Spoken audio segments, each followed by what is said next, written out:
सेना को भी आज के इस निर्णय के बाद में यदि राजस्थान सरकार अपनी सहमति प्रदान कर दे तो 90-10 की फंडिंग इसको मिल सकती है। तो भारत सरकार का नियम है, उसके अनुरूप 75% डिपेंडेबिलिटी पर ही सारे प्रोजेक्ट बनते हैं। राजस्थान ने जो प्रोजेक्ट सबमिट किया वो 50% डिपेंडेबिलिटी पे, उसको 75 पर डिपेंडेबिलिटी पे बना करके भेजें। मुझे लगता है कि ये कोई शायद 1 या 2 दिन का विषय है जिसको पूरा कर सकते हैं, और वो करने पर ही राजस्थान में ये परियोजना वैध रूप से भारत सरकार के सहयोग से बन सकती है। घबरा कर कल फिर कन्फ्यूजन पैदा किया है। हम तैयार है 90% देने के लिए राष्ट्रीय परियोजना। इसको आपको 75% का फॉर्मूला जो पहले से बोलते आ रहे हैं वो 1 साल से, उसको वहाँ पर रिपीट किया। इसका मतलब है कि वो फिर जनता को गुमराह कर रहे हैं। वो योजना लागू नहीं करेंगी, खाली वो क्योंकि 13 जिलों में यात्रा चल रही है उसके इफेक्ट को कम करने के लिए एक इशू नहीं बने हमारे खिलाफ में मंत्री ने और एक तुला छोड़ दिया है कि 75% कैपेसिटी की बात करो 7 के अंदर, जो कि संभव नहीं हो पा रही है।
मैं स्वागत है आपका। मैं हूं योगेंद्र, आप देख रहे हैं खास खबर। और खास खबर में हम बात करेंगे ईआरसीपी का सोल्यूशन निकलने की कुछ राह दिखाई देती है, लेकिन सियासी पारा फिर चढ़ा हुआ है।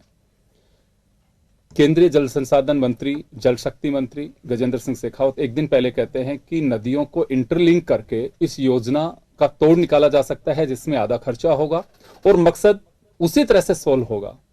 लेकिन सरकार का यह कहना है कि महज गुमराह किया जा रहा है और मुद्दे से भटक रहे हैं। खैर चलिए, जो भी, हम मुद्दे पर लौटेंगे और हमारे साथ इस मुद्दे पर चर्चा करने के लिए ईआरसीपी को लेकर काफी काम कर रहे हैं रामपाल जाट साहब हमारे साथ जुड़े हुए हैं, राखी राठौड़ जी हमारे साथ भाजपा से, प्रतीक सिंह जी कांग्रेस से हैं हमारे साथ। सभी का स्वागत है। रामपाल जी, आपके पास आना चाहूंगा। गजेंद्र सिंह जी का कहना है कि 20-22 हजार करोड़ रुपए में यह काम होगा, जो 45,000 करोड़ के आसपास से खर्च हो रहा था। अगर ये होता है तो बेनिफिट होगा राजस्थान को। दूसरा, मकसद उसी तरह से सोल्व होगा, वही 13 जिलों के अंदर पानी जाएगा और एग्रीकल्चर और पीने के लिए दोनों का ही हमारा जो मकसद है वो पूरा कर पाएंगे। सरकार का ये कहना है कि मुद्दे से भटका रही है बीजेपी। आपका क्या ऑब्जर्वेशन है इसमें? क्या वास्तव में जो रिवर इंटरलिंक करके पानी पहुंचाया जा सकता है? योगेंद्र जी, पहले तो आपने इस मुद्दे को लेकर आज जो चर्चा रखी, आपको और आपके चैनल को, सभी परिवार वालों को, इसके लिए मेरी ओर से, किसानों की ओर से साधुवाद। इस विषय को लेकर जो अभी कल हमारे केंद्रीय जल शक्ति मंत्री मान्यवर गजेंद्र सिंह जी ने जो बात कही, उसमें उन्होंने आधा सच बोला है। यदि वो पूरा सच बोलते तो दिक्कत नहीं आती। अभी जिस ढंग की वो बात कर रहे हैं, ईआरसीपी और पीकेसी, इन दोनों को एकीकरण करके और इस योजना को आगे बढ़ाने की, ये नई बात नहीं है। ये तो 2019 उन्होंने शुरू कर दी थी और उसी बात को निरंतर आगे बढ़ाते जा रहे हैं। इसमें जो पानी राजस्थान को मिलना था ईआरसीपी से, वो मिलना था 3510 मिलियन घन मीटर। अब जो पानी मिलेगा वो मिलेगा 2400 मिलियन घन मीटर से कम। तो यदि पानी की कटौती होगी, जितना पानी पहले प्राप्त हो रहा था वो कम होगा, तो इस स्कीम में जो सिंचाई के लिए नया क्षेत्र 2,02,000 हेक्टर तैयार होता, वो नहीं हो सकेगा। दूसरी, 26 बांध भरने से 80,878 हेक्टर भूमि में पुनः सिंचाई शुरू हो जाती, वहां सिंचाई का पुनर्जीवन हो जाता, वो संभावनाएं समाप्त हो जाएंगी। तीसरी, जो पीने का पानी है 13 जिलों के लिए, पहले तो हमको चाहिए था 1723 मिलियन घन मीटर। उस समय जो मानक था भारत सरकार का, वो था प्रतिदिन प्रति व्यक्ति 40 लीटर। अब हो गया प्रतिदिन प्रति व्यक्ति 55 लीटर। तो ये जो बढ़ा है रेशो, उस रेशो में यदि देखें तो ये जो पीने का पानी है वो भी पूरा नहीं आएगा हमारे हिस्से में, वो भी कम पड़ जाएगा। ये एक एवरेज है, ये 40 और 55 का जो रेशो पहले से जो 15 लीटर का अभी इसमें जंप हुआ है, वो एक एवरेज उसका बताया गया है। कहीं पे 20 लीटर से काम चला रहे लोग, किसी के पास में 80 लीटर भी खर्च हो रहा है। लेकिन मैं एक बात जानना चाहूंगा कि जो हमारी नीड है प्यास बुझाने की, एक बार के लिए आपको नहीं लगता है कि इस पे फोकस करके इसे एटलीस्ट चालू तो करवाएं? योगेंद्र जी, ये तो चालू है। इसलिए इस योजना में जो 6 बांधों का काम लिया है, उसमें 2 बांध, कोटा जिले की पीपलदा तहसील में नवनेरा बांध, उसका काम 75% पूरा हो गया। वो 6 बांधों में से दूसरे नंबर का बांध है। और दूसरा जो है ईसरदा बांध, उसका 45% काम पूरा हो चुका। इसलिए 9,600 करोड़ रुपए इस बजट में जो आवंटन हुआ, इसके पहले के बजट में 320,000 करोड़ का आवंटन हुआ। उस कारण से सारे काम चल रहे हैं और काम तो प्रगति पर है। चलिए, मैं वापस आ रहा हूं आपके पास में। प्रतीक सिंह जी, आपके पास आना चाहूंगा। देखिए, राजस्थान की जरूरत है पानी सप्लाई की। पानी हमारे यहाँ पे कम है और हमें ऐसा लगता है कि पूर्व और पश्चिम के लिए 2 बहुत बड़ी योजनाएं होंगी, जिससे दोनों को हम नॉर्थ और साउथ को भी साथ सकते हैं। वो इस हिसाब से कह रहा हूं मैं, पूरी राजस्थान के लिए ईआरसीपी और पश्चिमी राजस्थान के लिए हमारी जो रिफाइनरी है वो एक मील का पत्थर साबित होगी। एम्प्लॉयमेंट के लिए भी, हमारे डेवलपमेंट के लिए भी राजस्थान की एक अलग तस्वीर होगी। जो हम रेगिस्तान को अक्सर एक पहचान के लिए हम मैप में दिखाते हैं, हालांकि वो सैंड ड्यून्स के रूप में हमें भी बड़ा गर्व होता है कि हम उस प्रदेश में रहते हैं, लोग जो दुबई जाकर के एंजॉय करते हैं। लेकिन एक तस्वीर इस तरह की भी अब उभरने लगी थी कि चिमनी से धुआं भी निकल रहा है और इधर लहराती फसलें दिखाई देंगी। एक सपना राजस्थान का इस तरह का है। लेकिन केंद्रीय मंत्री का कहना है कि सरकार का खर्चा कम होगा और राजस्थान में पानी की जो आवक है उसे हम यूटिलाइज करके और एक बार तो फिर उसे यूजफुल बना सकते हैं। लेकिन आप लोगों का कहना है कि आरसीपी के मामले में भटका रही है सरकार, तो आपको नहीं लगता कि गजेंद्र सिंह जी से ये पूछ करके कि बिल्कुल आप चलिए एक बार ये चालू तो करवाइए? देखिए, इसमें 10% 2000 करोड़ रुपए आपको देना है। के लिए आपको थोड़ा सा पहले जाना पड़ेगा। ये काफी लंबे समय से मांग चल रही है। 2018 में जब चुनाव हो रहे थे तो प्रधानमंत्री मोदी जी अजमेर जिले में और जयपुर जिले के अंदर 2 जगह रैली करते हैं। रैली के अंदर एक एक जिले का नाम लेते हैं और नाम लेके बोलते हैं कि वसुंधरा जी ने प्रपोजल दिया है, हम इसको राष्ट्रीय परियोजना बनाएंगे जिससे 13 जिलों को सिंचाई योग्य पानी, पीने योग्य पानी, ये सब मिला था और उसके नाम पे उन्होंने वोट मांगा था। 2018 का चुनाव खत्म होता है, चुनाव भाजपा हार जाती है। मुझे लगता है ईआरसीपी का जो जितने ज्यादातर जिले आने थे उसमें ज्यादातर सीटें बीजेपी हार गई। इसी का नुकसान राजस्थान को हो रहा है। अगर वो जीत जाते तो मोदी जी उनकी मांग पूरी कर देते। अब उनको लगा कि वोट तो इन्होंने दिया नहीं हमको, जब वोट ही नहीं दिया तो इनकी मांग को पूरा क्यों किया? ऐसा लगता है आपको कि कोई भी योजना या कोई डेवलपमेंट सिर्फ, ये तो बात सही है कि हर राजनीतिक दल चाहता है कि उससे वोट बैंक के रूप में वोट को साधने के लिए, लेकिन कोई रिवेंसफुल एटीट्यूड बिल्कुल आता है? कैसे लगता है आज मुख्यमंत्री जी ने एक पीछी की थी, उसके अंदर बोला कि ये वसुंधरा जी योजना लेकर के आई थी और उस योजना को हमने बढ़ाया है। अधिकतर समय ये होता है कि जब पुरानी सरकारों की कोई योजना होती है तो नई सरकार उसको बंद कर देती है। हमने उसको आगे बढ़ाया और हमने हमारा अधिकार मांगा। अगर, और पहली बार नहीं है, ऐसे 45-46 राष्ट्रीय परियोजनाएं पूरे देश में चल रही हैं और इसमें कोई डिपेंडेबिलिटी की बात भी नहीं है। मेरा सब एक छोटा सा सवाल है, चलिए ईआरसीपी है, आपको लगता है रामपाल जी जैसे कह रहे हो कि इसमें नुकसान ये हो रहा है, उसमें एक बात कल हमने जब गजेंद्र सिंह जी से बात की थी कि देखिए नॉर्म्स के अकॉर्डिंग 50% जो एबिलिटी है उसको लेकर के 75 जब तक नहीं करेंगे, जब तक जो नॉर्म्स में नहीं आ सकते, तो मध्य प्रदेश का एक जो राइडर है या हर्डल है, या मान के चलिए कि उनका अपना जो एक आरोप है या जो भी आप उसको मान के चले, ऐसा करेंगे तो नहीं होगा और दोनों राज्यों को बेनिफिट नहीं, ऐसा नहीं है। पिछले दिनों में एक जल शक्ति मंत्रालय की एक कंपनी है, उसने इसके ऊपर रिपोर्ट दी थी। उन्होंने बोला था कि ये डिपेंडेबिलिटी जो 50% है बिल्कुल सही है, इसमें कोई करेक्शन की जरूरत नहीं है। 50% डिपेंडेबिलिटी पे भी राष्ट्रीय परियोजना घोषित की जा सकती है। ये मैं आपको न्यूज दिखा दूंगा अखबार की, मेरे पास में अभी फोन में पड़ी है, अभी चाहेंगे अभी दिखा दूंगा। और अगर आप डिपेंडेबिलिटी बढ़ाते हैं तो पानी कम हो जाएगा, हमें जितना पानी चाहिए उतना पानी मैं आपकी बात से इस तरह से सहमत हूं, मैं सहमत हूं।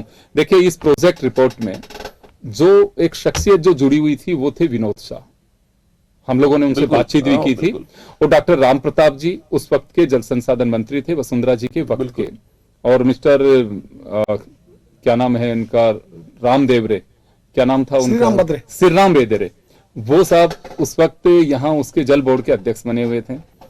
विनोद शाह साहब ने बड़ी एक्सरसाइज की थी, प्रधानमंत्री जी से मुलाकात भी ये लोग करके आए थे और बाकायदा एयरलिफ्ट करके उनको हेलीकॉप्टर से लिया था हनुमानगढ़ से राम प्रताप जी को। खैर ये कुछ ऐसे जो गोपनीय चीजें हैं मैं बता रहा हूं आपको, लेकिन पब्लिक डोमेन की चीज है, राजस्थान के हित के लिए वो लोग गए थे।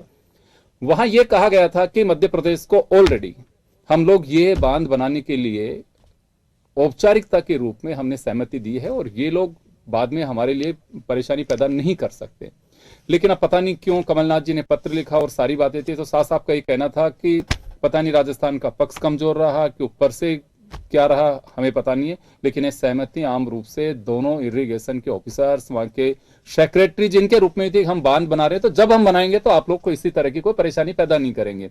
उस हिसाब से आप कह रहे हैं कि 50% के लिए भी ऐसा कोई नॉर्म्स में नहीं है, रिटर्न में कोई भी नहीं है, और उस हिसाब से आप कह रहे हैं। चलिए राखी जी आपके पास आना चाहूंगा, अब ये बताइए कि इस हिसाब से ईआरसीपी भेंट चढ़ गई और अब मुझे लगता है कि इन दिनों में तो हम शायद बहस इस बात को लेकर कर रहे होंगे, ईआरसीपी तो मुद्दा तब भी होगा अगले साल भी 2023 में जब चुनाव हो रहे होंगे जी।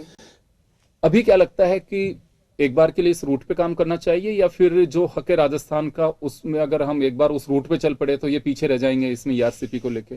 देखिए, मुझे लगता है 40% जनसंख्या जो है राजस्थान की इन 13 जिलों में निवास करती है, और उनके लिए अगर कोई ऐसा प्रोजेक्ट आता है तो उसको सहर्ष हम लोगों को स्वीकार करना चाहिए। सरकार ने या गहलोत जी ने जिस तरह का स्टेटमेंट दिया, बिना किसी डेटा के, बिना किसी फैक्ट के, एक पॉलिटिकल स्टेटमेंट था।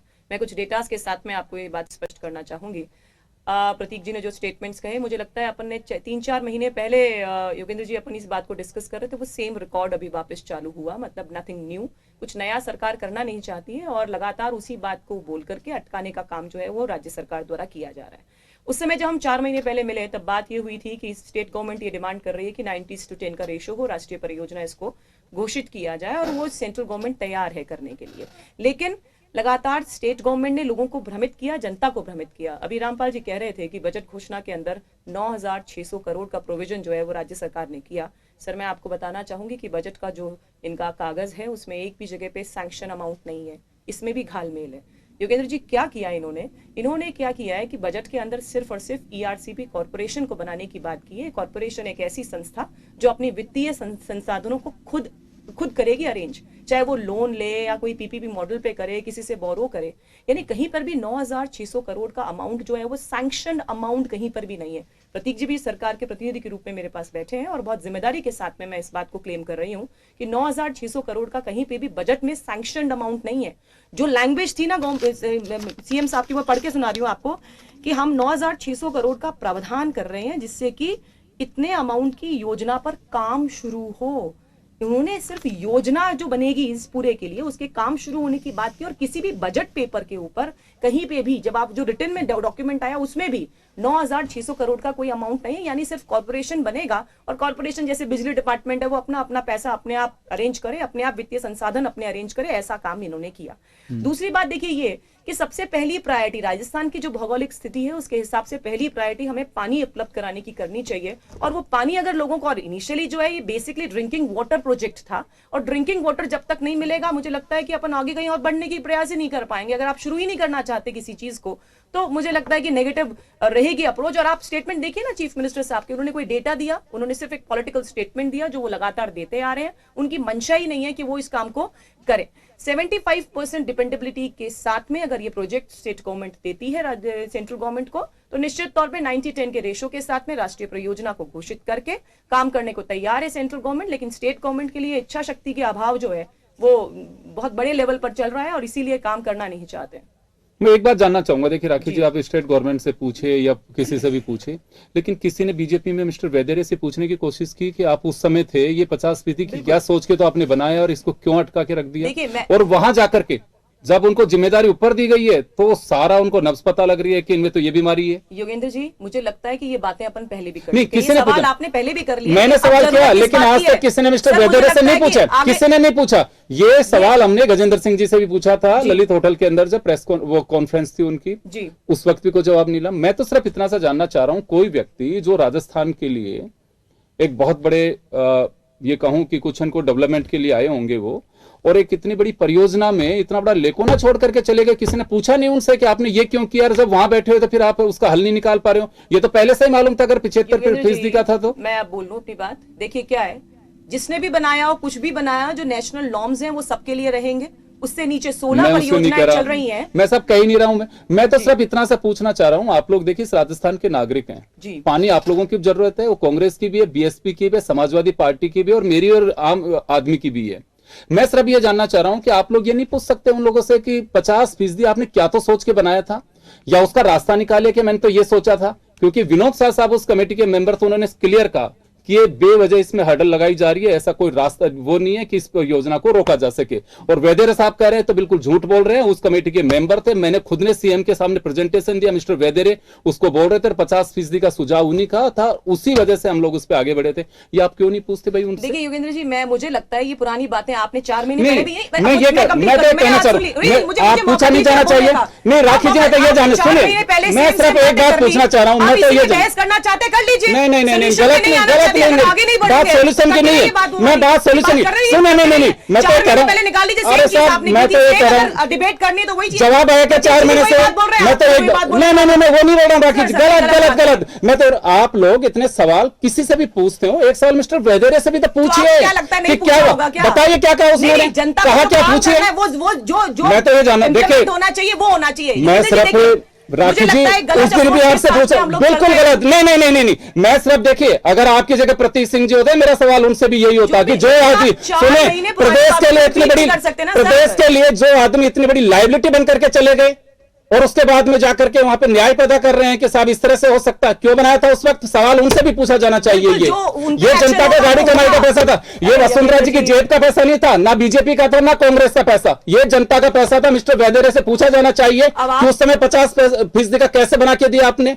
आप बोल लीजिए, मत नहीं बोलने की बात नहीं, मैंने सिर्फ इस वजह से आपने कहा कि आपने कहा कि इसका जवाब भी अगर मतलब जवाब जानना चाह रहा हूँ, वैदेरे ने कहा क्या इस पे, वो जवाब बताइए, बता दीजिए अगर जवाब है तो आप बताइए, अरे साहब बताओ ना जवाब, राखी जी आप जवाब बता दीजिए, चलिए जवाब बता दीजिए। आप मेरी बात सुनिए और मुझे लगता है बोलिए नहीं करेंगे आप मुझे, बोलिए। बात ये है कि देखिए 4 महीने पहले योगेंद्र जी इसी जगह पे इसी स्टूडियो पे जब हम बैठे थे, आपने सेम बातें की और जो कांग्रेस के प्रतिनिधि थे उन्होंने भी सेम बातें की। ये सेम बातें कीजिए, आप 6 महीने बाद भी बात कीजिए, ये 8 महीने बाद भी ये बात कीजिए, मुझे लगता है इंटरप्ट गुमराह नहीं राखी जी, आप गुमराह कर रही है, बिल्कुल गलत बिल्कुल नहीं, सॉरी बिल्कुल नहीं। देखिए तकलीफ जनता के पैसे की है, जनता के पैसे की तकलीफ आप कर रही है, क्यों वही बात आ रही है। तो आपने कहा कि जवाब मिल गया, जवाब बताइए, जवाब बताइए, आप मुझे कंप्लीट नहीं करने आप जवाब बताइए, आप बीच में इंटरप्ट करेंगे तो जवाब आप दे ही नहीं रही, राखी जी आप जवाब नहीं दे रही है, आप गुमराह कर रही है, जवाब नहीं दे रही है, नहीं सॉरी योगेंद्र जी, जब तक मैं कंप्लीट नहीं कर लूं, कर दीजिए जवाब, दे दीजिए जवाब। मेरा जवाब कंप्लीट नहीं हुआ, मैं खुद ही बोल रही हूँ ये बात, आप भी यही बात बोले जा रहे हो, बोलने नहीं दे रहे हैं। आप बोले ना उसने जवाब पे आई है, मेरे को कंप्लीट कर लीजिए, अब तो जवाब पे आई है ना, आप नहीं करेंगे, देखिए घुमा के फिर वहीं आ रही हैं आप, जवाब पे आई है, मैं सुनने को तैयार हूं, जवाब दीजिए आप। बिल्कुल मैं जवाब दे रही हूँ, मैं उसी बात से वापस शुरू कर रही हूँ। 4 महीने पहले जो बात कर रहे थे, अगले 8 महीने बाद भी यही बात करना चाहते हैं तो ठीक है, उसी बात से अपना समय निकल जाएगा, ठीक है, जो भी करना चाहे। सेंट्रल गवर्नमेंट ये चाहती है कि कहीं ना कहीं सोल्यूशन निकले, जो 13 जिले हैं वहां पर पानी की व्यवस्था हो, और उसके लिए सेंट्रल गवर्नमेंट ने लगातार काम किया। मैं तो ये पूछना चाहती हूँ, स्टेट गवर्नमेंट का आपको इस बात पे नाराजगी नहीं हुई कि बजट के अंदर झूठा प्रोविजन किया? आपने एक सवाल नहीं पूछा कि 9,600 करोड़ का कॉर्पोरेशन बना करके आप जनता को भ्रमित कर रहे हैं। वो एक भी पेज बजट के अंदर नहीं है जहां पर कि इन्होंने 9,600 करोड़ का रुपए का प्रोविजन किया है। मैं प्रतीक जी से कहती हूं आप पेज दिखाइए मुझे, और मैं चैलेंज कहती हूं जिम्मेदारी के साथ में कि एक भी जगह पे इन्होंने 9,600 करोड़ का प्रोविजन नहीं किया। वो कॉर्पोरेशन है, वहां पे सिर्फ और सिर्फ उसके गठन की इन्होंने बात की है। वो सिर्फ और सिर्फ पैसा जो है वो अपने लेवल पे या लोन के माध्यम से लेकर आएगा, वहां पे प्रोविजन सरकार ने नहीं किया है। और आप गुजरात एमपी के जो बांधों की बात कर रहे हैं, वहां पे भी 75% डिपेंडेबिलिटी पे सब बांध बने हैं। ऐसा नहीं है जो प्रोजेक्ट बाकी लोगों के लिए वैसा ही होगा। और आप वही बहस करना चाहते हैं तो ठीक है, मान लेते हैं, कोई प्रॉब्लम नहीं है। उन्हीं चीजों पे बहस नहीं कर रहा, जब एक प्रोविजन मैं बहस नहीं कर रहा, सुने राखी जी मेरी बात सुनिए, राखी जी पीने का पानी मिलता है 13 जिलों को, तो मुझे लगता है कि सभी को सहर्ष होकर के उस पूरे प्रोजेक्ट को लेना चाहिए और उसके बाद उसमें जो भी प्रॉब्लम्स है उसकी बात करनी चाहिए। आप तो पुरानी बातों को अगर लेके जाएंगे तो 15 में, 5 में, 14 में, 18 में, ना जाने क्या हुआ वो डिस्कस कर लीजिए। मेरी बात सुनिए, अभी आप गलत सुनिए नहीं, मेरी बात सुनिए, आपके पास तो विभाग है, अरे सॉरी सुनिए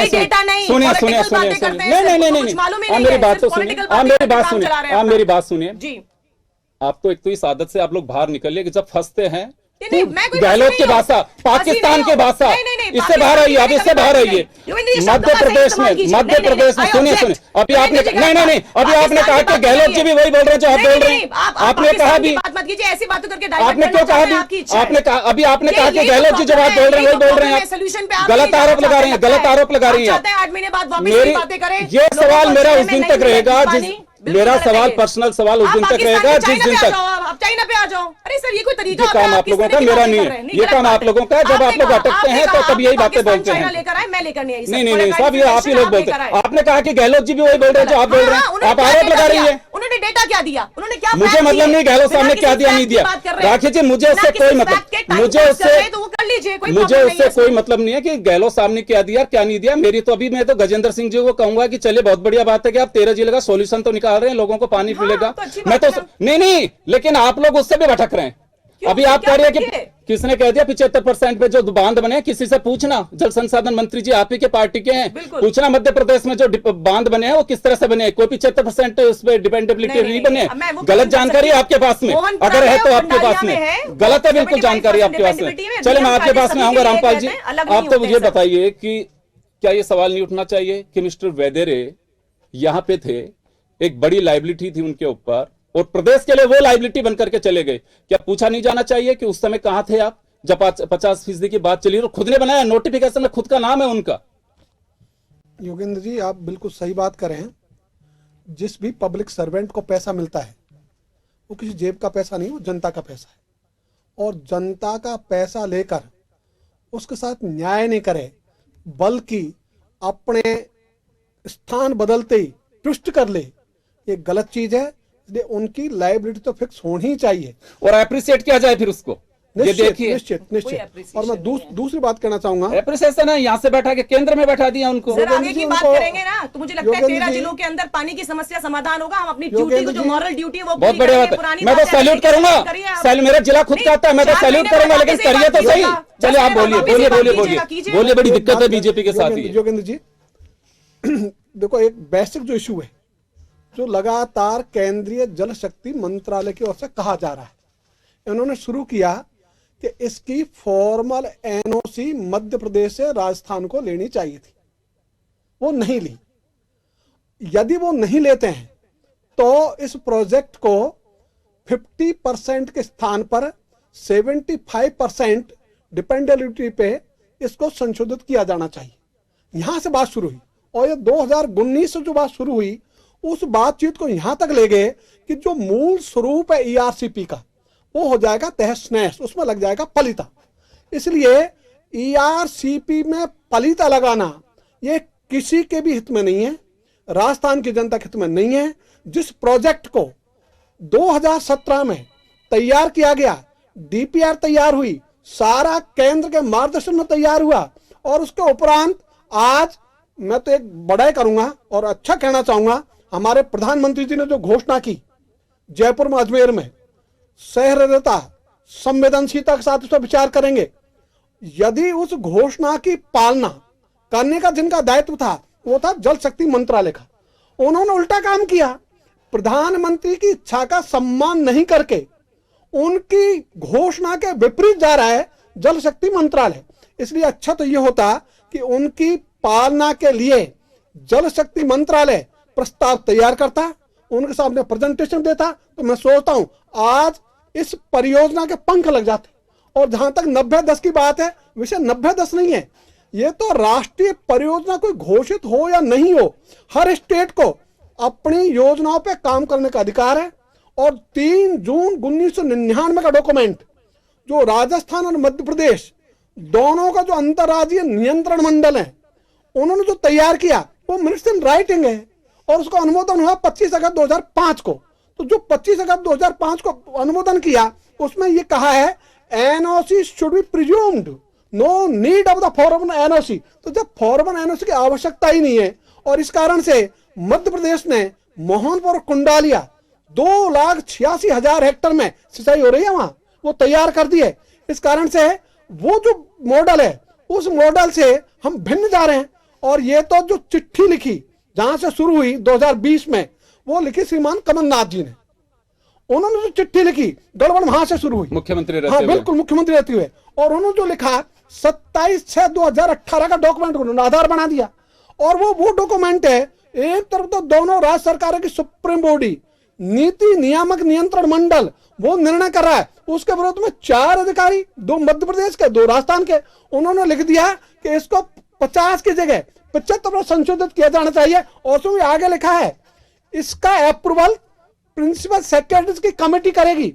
वो अप्रूवल आज तक हुआ नहीं, और उसके बिना सोचे समझे ही उस समय तत्कालीन मुख्यमंत्री मध्य प्रदेश श्रीमान कमलनाथ जी ने पत्र लिख दिया कि आप जो है ना इसको 75 करो। और वही पत्र अब 2022 में मैं सोचता शिवराज सिंह चौहान नहीं लिखते, लेकिन अब जब वो आगे उनके स्टेट की बात उन्होंने भी लिखा, लेकिन वो सुलझे हुए आदमी है और इस विषय में वो अच्छा आदमी है, इस कारण से ये जो शुरुआत हुई, कमलनाथ जी का पत्र नहीं होता तो शुरुआत नहीं होती। उसमें एक बात और प्रतीक जी, मैं आपकी पार्टी को कटघरे में खड़ा करूंगा, उसका आपके यहाँ पे कोई विधिवत रूप से किसी ने ऑब्जेक्शन और नहीं किया कि हाँ बिल्कुल, वैसे मुझे मालूम नहीं है कि चिट्ठी लिखी होगी, कुछ लिखी होगी, आपकी पार्टी के हैं और अक्सर ये बातें आती हैं, आप लोग भी जब होते हैं कि वहां पे उसकी सरकार है, वहां पे उसकी सरकार है, ये सोल्यूशन क्यों नहीं। वसुंधरा राजे जब राजस्थान की मुख्यमंत्री थी, खट्टर यहाँ पे थे और गठबंधन की सरकार वहां पे थी पंजाब में, जब कई बार इस बात को लेकर के कांग्रेस कटघरे में खड़ा करती थी भाई तीनों एक सीरीज में ये पानी हमें क्यों नहीं मिल पा रहा। ये तो बिल्कुल वैसी स्थिति थी जिसमें अधिकारियों की सहमति बनी हुई थी औपचारिक रूप से, फिर भी हमने कमलनाथ की चिट्ठी का कभी ऐसा जिक्र नहीं किया कि आप किस बिहाफ पे लेटर लिख रहे हो। हमारे पास में वो डॉक्यूमेंट्स और अधिकारियों के वो फीडबैक है जिसके आधार पे हम कह सकते हैं हमारी सहमति से आपके यहाँ डैम बने। देखिए, सही बात कही रामपाल जी ने, और उन्होंने जो चिट्ठी लिखी वो उनके जो पुराना जो उसको इशू का था उसको लेकर के उन्होंने चिट्ठी लिखी थी। चिट्ठी लिखने के बाद में राजस्थान सरकार से बात भी हुई थी, लेकिन उस दौरान मध्य प्रदेश की सरकार चली गई। अगर सरकार होती तो वो चिट्ठी वापस हो जाती, सहमति मिलती, सहमति मिलने के बाद में काम होता। अब दूसरी बात मैं कह रहा हूँ कि केंद्र सरकार, ये यूनियन टेरिटरी, यूनियन है ना एक पूरा, यूनियन ऑफ स्टेट्स ना हिंदुस्तान जो है, तो उसके अंदर केंद्र सरकार को इंटरप्ट करना चाहिए। इंटरप्ट करके जो जरूरत है वो, क्योंकि ये 40। मैं एक बात बताऊं साहब, मुझे एक चीज मैं जानना चाह रहा हूं कि फिर केंद्र की सारी बातों को लेकर के राज्य सहमत हो जाते हैं? चलिए हम नहीं हो जाते, मैं तो आपसे पूछना चाह रहा हूँ होते हैं या नहीं होते हैं। मैंने आपको बताया फिर ये रिवर इंटरलिंक का काम कर रहे हैं, तो सरकार ने कह दिया कि हम तो ये कर रहे हैं, मानिए अब उसको। नहीं, मैं आपको क्या कह रहा हूँ, ये योजना पहली बात तो 2017 में आई थी, उसको हमने आगे बढ़ाने का काम किया है। ये हमारी सरकार ने नहीं लेकर के आए। जो अच्छी चीज है किसी भी सरकार की वो अप्रिशिएट योजना का जिक्र योजना का जिक्र, योजना वैसे मूर्त रूप में नहीं आई थी, इसका जिक्र हुआ था, काम शुरू किया, डीपीआर हो गई थी। उसके बाद में प्रधानमंत्री जी ने मतलब चुनावी रैलियों के अगर अंदर प्रधानमंत्री बोलते हैं तो वो घोषणा ही होती है कि हाँ हम ये करेंगे, ये घोषणा ही होती है चुनावी रैलियों के अंदर अगर करते हैं तो। उसके बाद में ऑफ द रिकॉर्ड तो कई बार गजेंद्र सिंह जी बोल गए कि अगर पायलट साहब नहीं चले जाते तो ये हो जाता, अभी तक तो हम इसको राष्ट्रीय परियोजना घोषित कर देते। तो वो क्या था, वो क्या कहना चाह रहे थे, मुझे तो ये समझ में नहीं आया क्या कहना चाह रहे थे। मैं तो आज भी कह रहा हूं 25 सांसद गए, 25 सांसदों को राजस्थान की जनता ने वोट दिया है। उन 25 सांसदों को संसद में मुद्दा उठाना चाहिए। 40% जनसंख्या के पीने का सवाल है, राजनीति छोड़िए। गृह मंत्री जी जयपुर के अंदर आए, चलिए मैं तो आपकी इनकी बात बड़ी करता हूं, गृह मंत्री जी जयपुर में है, उनको ईवीआरसीपी पे डिस्कशन करना चाहिए था जब मुख्यमंत्री जी वहां मौजूद थे, क्यों नहीं किया। वो हर चीज पे डिस्कशन करते हैं ना, होता रक्षा मंत्रालय का मुद्दा है, बात गृह मंत्रालय। माफी चाहूंगा, समय का अभाव में रोकना चाहूंगा तमाम अतिथियों को। इसमें सबसे बड़ी जो बीमारी है वो यही है कि ये सियासत की भेंट चढ़ी हुई है। बीजेपी कहती है, इसमें बड़ा रोचक बात रामपाल जी आपको बहुत अच्छे से मालूम होगा, जल शक्ति मंत्री की समस्या ये है कि जब मीटिंग बुलाते हैं तो मुख्यमंत्री खुद आके बैठे, जब मैं चेयर करूं। मुख्यमंत्री की समस्या ये है कि जल शक्ति मंत्री मेरे वहीं के, मैं उनके सामने नहीं जाके बैठ सकता, मेरा मंत्री जाएगा। सबसे बड़ी बात, और कही हुई बात बता रहा हूं, यही बात गजेंद्र सिंह जी बोले, और उससे भी नीचे तक की स्थितियां चली गई, जिसमें मुझे लगता है कि ऐसे में योजना सिरे नहीं चढ़ सकती। और ये बस ऐसे खो खो के खेल की तरह चलता रहेगा, वो उसको उठाएगा, वो उसको उठाएगा, पानी नहीं मिलेगा। अपने पानी को संजो के रखे, अगर कल पीना है तो उनके भरोसे मत रहिएगा। अभी ये ऐसे ही चलेगा खेल। जिस दिन आपके पास पानी आ जाए उस दिन समझिएगा कि योजना मूर्त रूप ले रही है। बहुत बहुत शुक्रिया तमाम अतिथियों का और हमारे दर्शकों का। खास खबर में इतना ही, दीजिए इजाजत, नमस्कार, धन्यवाद।